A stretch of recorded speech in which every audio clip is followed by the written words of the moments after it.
Let me recording this.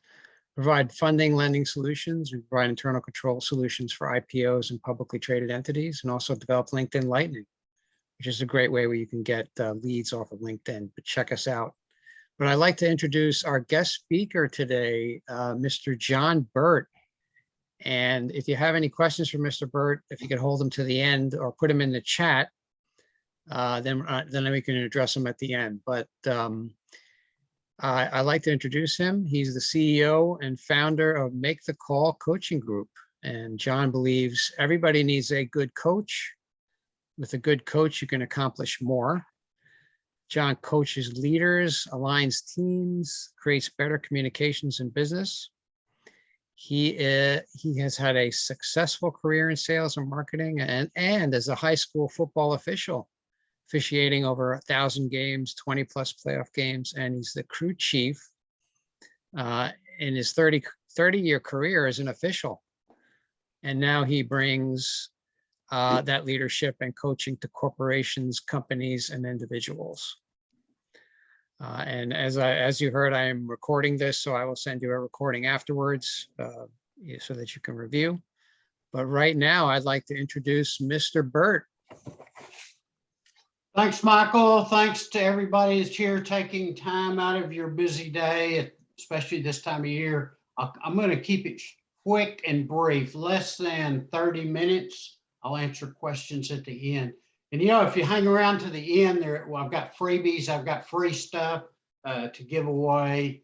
And so hang around for that. And there's some value in that. So Michael, if you'll share your screen and go to the first or second slide there. All right, go to the next slide, please.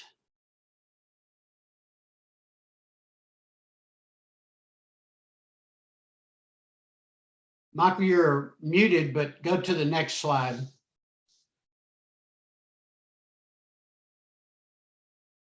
All right. Today, we're talking about leadership and communication in business today. 5 points of effective leadership, communication. Now, I'm not going to cover, there's more than actually 5 points to being an effective leader. I'm going to cover the top 5 as I see it and being a leader. All right, next slide, please, Michael. All right, to communicate, it's not just exchanging of words. If it does not prompt a specific action, an emotional response, increase in knowledge, or better understanding, it's not effective communication. The number one thing I see when I go in and coach companies is everybody thinks they are communicating with everybody else, but it is not happening.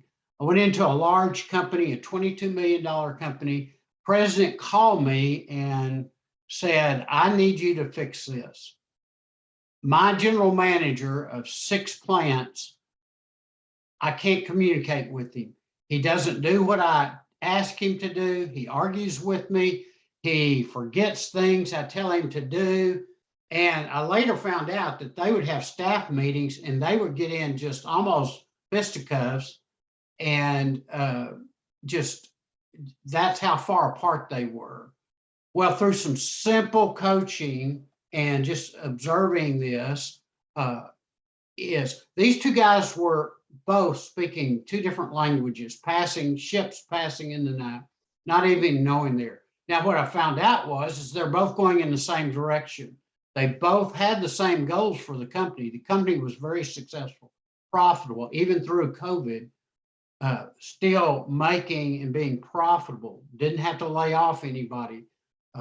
In fact, they're in the hiring mode now, which like most companies are. But what I found out was, and they didn't realize this at all. And I asked the president, says, what are you doing about the communication problem? And they said, what communication problem? Well, what it turns out to be is you had a vision caster and an implementer. So the general manager was the implementer, And he would take, his job is to take what the president of the company, a progressive company, he was out front. He always wanted to be ahead of the game. And so he cast the vision, and he would get resistance from the guy that's to implement it. So I went to a real simple formula and solution. And if you use this and try this or observe this in your business, when you're selling to companies, when you're communicating, it was really interesting. So I taught the general manager in a period of about 3 weeks. And this was a simple formula. I told him that whenever he went into staff meeting and the president cast this great vision, instead of arguing with him, instead of saying that can't be done, we're not going to do that, that's impossible. Here's what I told him. This is key. I told him, take a deep breath, take a step back, and then be the adult in the room. After we had that coaching session, the president of the company sent me a text. It's about 4 or 5 o'clock in the evening. He says, I don't know what you're doing with my general manager, but you better keep it up because it's working. So they went to a staff meeting, and they had this, realize that they're going in the same direction. They had no arguments, fights, or anything like that. Okay, next slide, Michael. So the key is to effective communication. You've got to, a lot of people think, well, I have got to be, I am communicating, but when people don't hear what you're saying, they don't get an emotional response, there's not knowledge conveyed. So we got some simple steps here. Now, Michael introduced me. I'm a football official here in Texas. I don't know if you know this or not, but football is a pretty big deal. We're having state championship playoff games this week. So it's a pretty big deal. And you have to be an effective communicator when you're communicating with coaches. And usually, whenever a coach calls me to the sideline, I go over there and he's yelling at me and he's calling me names and he's telling me how bad a job I'm doing. Well, if I argue back, it's not going to work, right? And so I have to come up with a way to communicate effectively. Here's what I've learned. I go over there and first I listen, I take a deep breath, I take a step back, and then I be the adult. And I'll only answer questions that he asks. I don't answer statements or anything like that. So question number 1, speak with intent. Now, what we're talking about here, now this communication goes with verbal and written. And you'll see, I simplify things down to the most simple opportunities that, in communications. I don't draw it out, and that's our next slide. But the first slide is speak with intent. The massive difference between just saying something or talking about the weather is speaking with intent. These points tie together. So you speak with intent. Keep in mind, when you're trying to communicate, you must have a goal in mind. What do you want to accomplish? General Eisenhower said, the effective leader's communication is getting your men to do what you want them to, but they think it's their idea. And so speak with intent, have a purpose, communicate that purpose of what you're trying to accomplish. All right, next slide, please, Michael. Use shorter sentences. We have an example down here. I listen to sports talk a lot, and we have a guy in the afternoon, and he'll get a guest on there, quarterback, Dallas Cowboys quarterback, Dak Prescott, or he'll get some sports guy on there, and he will ask them questions. His questions are so long, I forget what he's even talking about or who he's talking about because it goes on and on. It's convoluted. It's got 17 different points to it. And so think about in effective communications is using shorter, to the point sentences. Be brief, to the point sentences. We all don't, I mean, I was talking to a nuclear scientist yesterday. In his description, he says he's on his LinkedIn profile, he said he is a card-carrying scientist. It showed because he used so many big words and he was not communicating with me. I didn't understand half what he was talking about. I assumed he thought I knew what he was talking about. So he wasn't communicating. It was a challenging conversation going through that. All right, question 3 or slide 3. Michael, be yourself. Have you ever been to an event and somebody's just acting differently than you know them personally? It's very important to be authentic and be yourself. Hey, I'm from Texas. People tell me, Michael tells me I have an accent. I don't know. I mean, I don't know. But I'm from here. I'm from Fort Worth. Now, Fort Worth, Dallas area is one of the fastest growing areas in the country. We just have just tremendous growth going on. But it's very important that you be yourself and be authentic. When it comes across when you're trying to be fake or when you're trying not to be, or when you're trying to be somebody that you're not. And then that hurts your communication. Okay, slide number 4, Michael. Here's one of the keys. Instead of making statements all the time, effective communication is asking questions. When you ask a question, people become involved in what you're talking about. All of a sudden, their mindset changes from that statement being labeled to them to involvement in thinking of solutions of whatever the question is. You see, so using questions and not statements whenever you're communicating in that. And so that's another key. Number 5, Michael, say it with a smile. This goes to being yourself. I always like to inject a little bit of humor into the conversations. It's important. But I also like to smile, be friendly. A lot of times in sales and marketing or in sales, you have to build that relationship with the person you're selling to. So it's important too that you say it with a smile to build that relationship. People don't want to be around disgruntled people or the Debbie Downers. We want to be around the positive people that have high energy, things going on. And the way that you can do that when you're communicating to people that work for you or people you work with is say it with a smile. Does that make sense? You buying that? All right, next slide, please, Michael. Okay, as Michael said, I'm John Burt, CEO and founder of Make the Call Coaching Group. After 30 years on the football field, I've learned a lot about communications and leadership. Just by hanging in here for a few minutes, I'm offering a free 30-minute coaching call.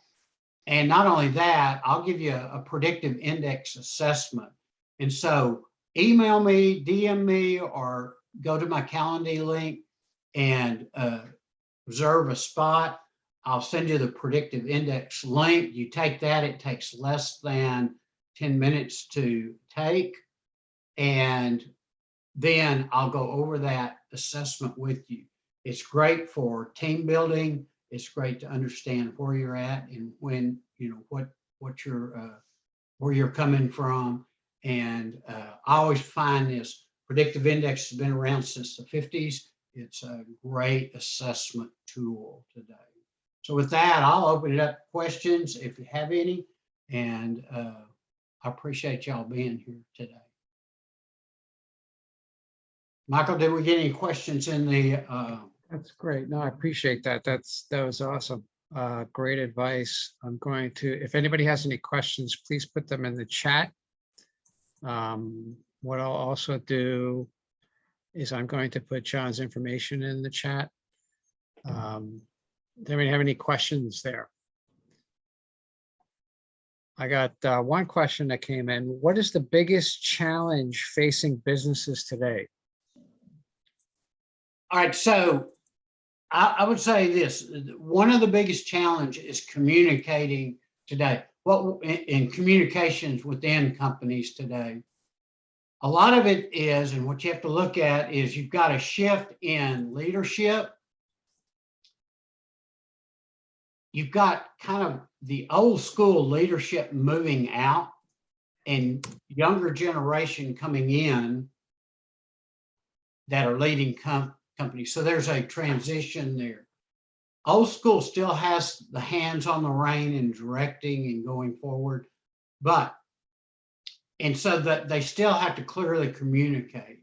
And so that's probably the number one thing in that I see and I run into. It's usually the first thing you have to deal with is dealing with the communication aspect.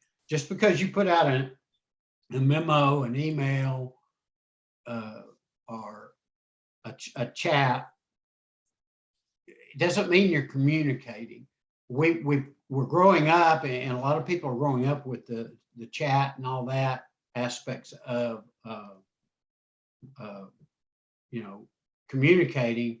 But how can you communicate your intent, the smile, the purpose of that? And so that's a big challenge today. That's great. We got another question that came in. If my staff indicates that I'm disrespectful, although I feel that I have been respectful in my communication, how would you suggest I approach the conversation and turn the relationship around? Wow, that's a challenge. And I would say this, when I was younger and in leadership roles, I sometimes would come across harsh. I'll say this, I'll give you an example. So the last company I worked for, I had an office, and outside my office, I had a customer service person that was kind of my, took care of a lot of the customer service issues. And if I had a question and I didn't know what it was, I would go to her and ask her about, what was going on with this particular order or delivery or whatever. So I'm sitting at my desk, and we're talking 10 feet from my door, less than 10 feet to her desk, and she's outside. I'm not real big on hollering, So I get a phone call and the customer says, "Where's this delivery? We ordered it, it's supposed to be here this morning, it's not here." And I said, "Okay, I'll check on it and I'll get back with you." I'm very customer oriented. I want to take care of my customers. So I just sent a quick email. I said, "Sarah, do you know anything about this order? And where is it?" And I gave her the information. And so about 5 minutes later, no answer. 10 minutes later, no answer.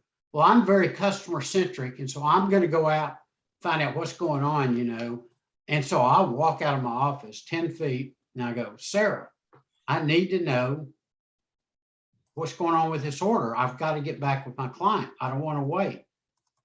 And she says, "Well, okay, I'll check on it." And I go, "Okay, we need to check on it right now." And I said, "Never mind, I'll go do it." So I went back into the shipping department. Long story short, a week later, the president of the company calls me in and said, "Look, you can't talk to people that way." And I go, "What are you talking about? I'm trying to take care of my customer. The customer pays our bills. I needed to find out. I wanted to respond." So here's what the deal was, is whenever I spoke to her as a parent to a child. You know, when I had kids in the house, I'd say, Zachary, go mow the yard. And it wasn't a question, wasn't a suggestion, it was a command of go mow the yard, or you're going to pay the consequence. And that was parent to child communications. So what you have to do is you have to speak adult to an adult. Now, sometimes, I will say this, and Sarah was really good at what she did, but she played the child role. She was meek and mild. She was afraid of her shadow. And I'm the big sales guy, huffing and puffing, and I intimidated her just because of my personality.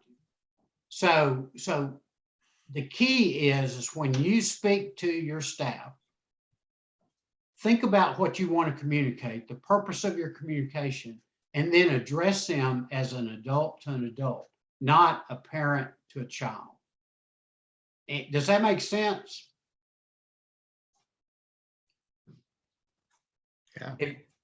Unmute yourself and see if that makes your sense. Yes, it does. Thank you. Okay. All right. So adult to adult, be the adult in the room, be slow to answer, have a purpose with your statement. And, sometimes we get too carried away with being the boss and taking care of the client and taking care of the customer, and the customer's got to have this and got to do that. We want to answer back real quickly, and we don't take in consideration our staff's feelings, what's going on with them at that point. We need to consider that. I mean, we've got a job to do, but we need to consider that. But that's a great question. That is a really good question. Anything else? Yeah, that was a great question. Does anybody else have any of the questions from Mr. Burt? We're trying to wind down here. I think there's no more questions. So, well, I appreciate everybody being here today.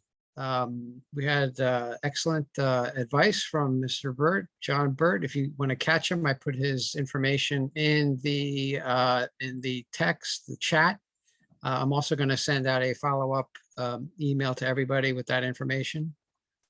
I'll And say this. Can I say one more thing to Yeah, Jessica? She was one of the first to come out. I just signed a client in Ottawa, Canada.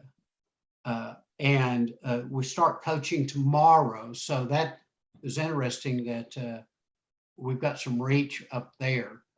And so I don't know, Jessica, do you think that he'll be able to understand my accent? It's not I think he too bad. appreciates your accent. Yeah, I can understand you, so they should be able to. Oh, okay. Well, good. That's good. And you have another Canadian on the line that can understand you too. So Oh, really? Wow. That's Oh, great. excellent. See, that we're international here. Excellent. Yeah, I tell you, it's is it cold up there today? yeah, but it's not snowy yet. So where I am. So I Where still I see am, brown. Oh, where I am, it's very cold and very snowy. Oh, really? Yes. Do you want Nice.